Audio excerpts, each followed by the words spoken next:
Today we will continue reading our third poem, Rain on the Roof. Come to page number 41. First of all, we will discuss the difficult words we would come across on this video. First one is agone, means era gone by, that is past. Second one is era. Era means an old poetic word used for before. Third one is dawn. Dawn means by daybreak, that is the time of sunrise. Fourth one is list. List means by an old poetic word generally used for listen. Fifth one is refrain, a repeated part of a song or a poem. Hear the sound of the rain. Now we will start the explanation of our poem from the third stanza. Now in memory comes my mother, as she used in years agone. Agone means era gone by, that is your past. To regard the darling dreamers, era she left them till the dawn. Now here era means by old poetic word used for before, and dawn means by daybreak, the time of sunrise, morning. Oh, I feel her fond look on me as I list to this refrain. Now here list means an old poetic device or word used for listen, which I played upon the shingles. Shingles, as we have discussed before, these are the rectangular wooden tiles used on roofs by the patter of the rain. Now here patter means by the sound of raindrops falling on the roof. It can be heard on the roof made of tin, etc. Now, in this stanza, the poet introduces his mother. He says that he is dreaming of his mother, as he had told in the previous stanza that rain brings in memories of the past.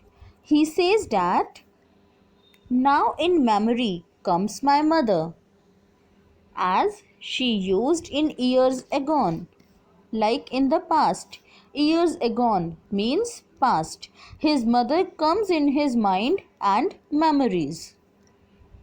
To regard the darling dreamers, array, she left them till the dawn.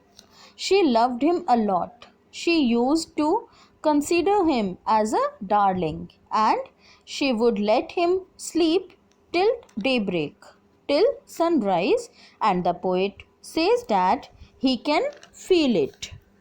Oh, I feel her fond look on me, as I list to this refrain that his mother is looking at him as he listens to the music, as he listens to the song of the rain, which is played upon the shingles by the patter of the rain.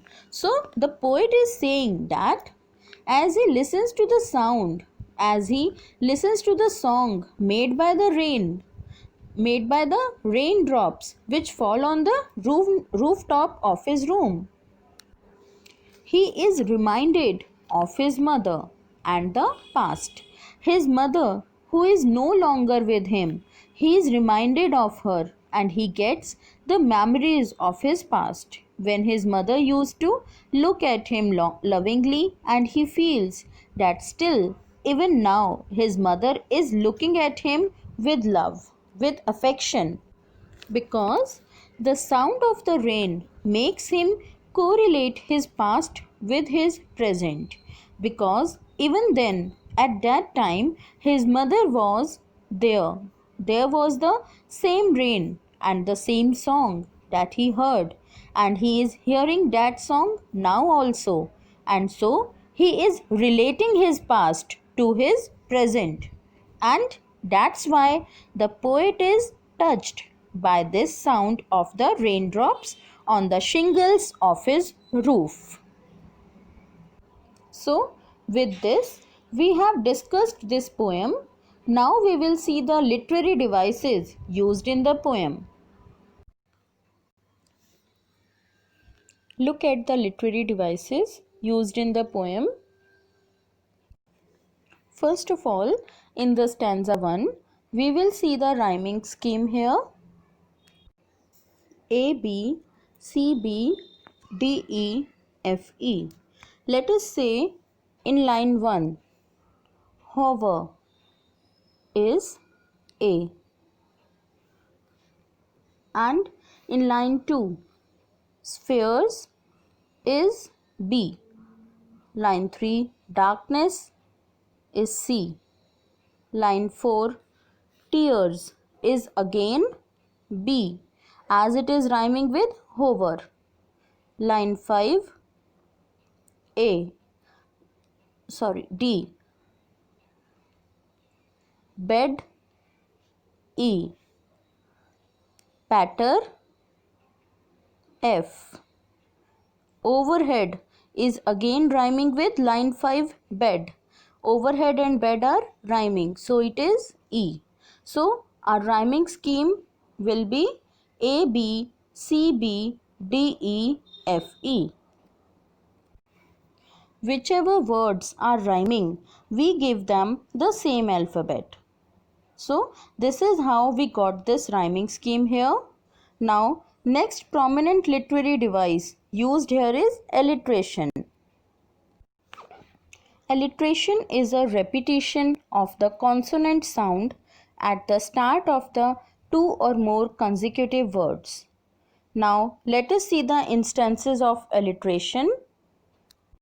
Line 1, humid and hover. Her sound is repeating. Line 2, starry spheres. Sound. S sound is repeating here. Then in line number 5, press pillow. Per sound is repeating here. Now again in line number 7, lie listening. Here L sound is repeating. So these are the instances of alliteration in stanza 1. Now another important device is personification. Personification is giving a human life quality to a non-living thing.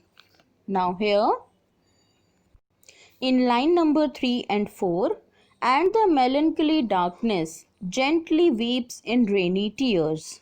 Here now weeping. Weeping is an action made by human beings or living things, we can say, but here weeping refers to the melancholy darkness.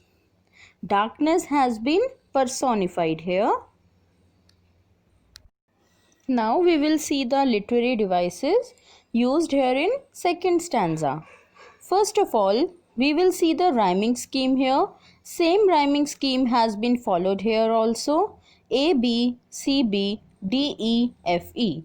Let us see the words. Line 1, shingles.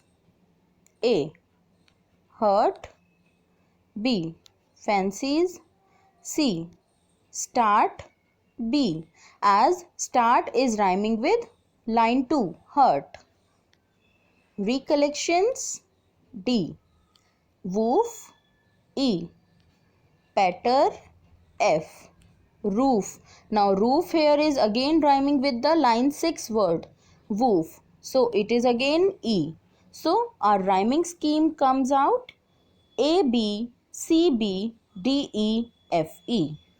Now again in this stanza also there are instances of alliteration. Look at the line number 4. Into busy being start. Busy and being. Here B sound. B sound is repeating. Come to line number 6. Their threads. Here the th sound is repeating. So these are the examples of alliteration. And in line 8, rain, roof. This is also the example of alliteration in this second stanza. Now again there is personification in this stanza also. Come to line number 5 and 6. And 1,000 recollections weave their air threads into woof. So, who has been personified here? Recollections means memories of the past. So, when poet says that these recollections weave their air threads into woof, it seems as if they are weaving something like you weave clothes on loom, and so the memories, the recollections have been personified. And now we move ahead to the third stanza. Now here again, first of all, we will see the rhyming scheme. The same rhyming scheme has been followed here also in this third stanza. A, B, C, B, D, E, F, E. Now let us see the words. Line 1, mother. A, agon. B, dreamers. C, dawn. Now here dawn and agon are rhyming words. So this is B. Me. D, refrain. E, shingles. F. Now here rain. Rain is again rhyming with line 6, refrain. So these two are same rhyming words. So this will be E. So our rhyming scheme comes out as A, B, C, B, D, E, F, E. Now let us see the instances of alliteration in this third stanza. In line number 1, memory, my, mother. Now these three words have common m sound here is repeating, and in line number 3, darling, dreamers. Here the sound, that is D sound is repeating here. So these are the instances of alliteration in this third stanza. Now with this we come to an end of this lesson. Now here today we have understood the literary devices, and we have also done the explanation of our poem. If there is any doubt, any query, you can contact me. Thank you, children.